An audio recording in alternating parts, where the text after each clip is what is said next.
சுதந்திர போராட்ட வீரர், இடதுசாரி இயக்கங்களின் முன்னோடி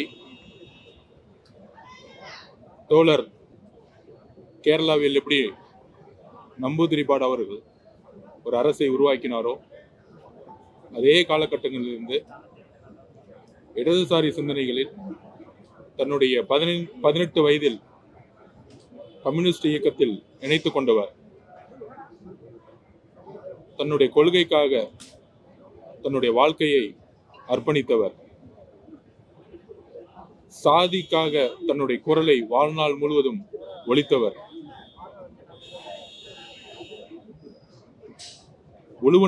உழுபவனுக்கே நிலம் என்கின்ற கோஷத்துடன் தன்னுடைய அரசியல் வாழ்க்கையை துவங்கி கிட்டத்தட்ட ஒரு 7 வருஷம் சிறையிலே இருந்தவர். எந்த விதமான அடக்குமுறைக்கும் அஞ்சாமல் ஆதிக்கத்திற்கு எதிராக குரல் கொடுத்தவர். 1990களில் சாதி கலவரங்கள் ஏற்பட்ட பொழுது தன்னுடைய மாமனாரை இழந்தாலும் இரு சமூகங்களுக்கும் ஒற்றுமை நிலவ அரும்பாடுபட்டவர். தன்னுடைய பிறந்த நாள் அன்னைக்கு 1 கோடி ரூபாய்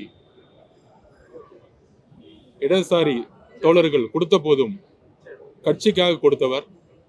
ஏன் தமிழக அரசு விருது வழங்கி 10 லட்சம் ரூபாய் கொடுத்தா கூட முதலமைச்சருடைய நிவாரண நிதிக்கு திருப்பியும் வந்து அளித்தவர்.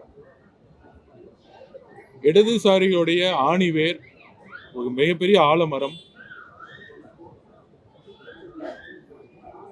தமிழ்நாட்டின் கிட்டத்தட்ட இவருடைய அர்ப்பணிப்பு, இவருடைய எளிமை, இவருடைய நேர்மை இனி வரும் காலங்களில் அரசியலில், குறிப்பாக அரசியலில் நுழைபவர்களுக்கு எப்பொழுதும் ஒரு சரித்திரம், எப்பொழுதும் ஒரு முன்மாதிரி. இடதுசாரி தோழர்களுக்கு மட்டும் இழப்பு அல்ல, ஒட்டுமொத்த இந்திய சமூகத்திற்கும், குறிப்பாக தமிழ்நாட்டு மக்களுக்கும் ஒரு மிகப்பெரிய இழப்பு. அவருக்கு வீர வணக்கத்தை தெரிவித்து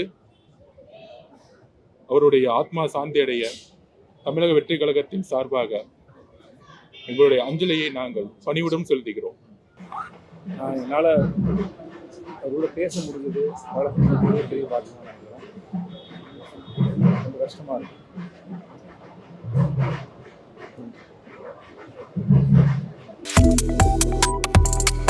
Subscribe to One India and never miss an update.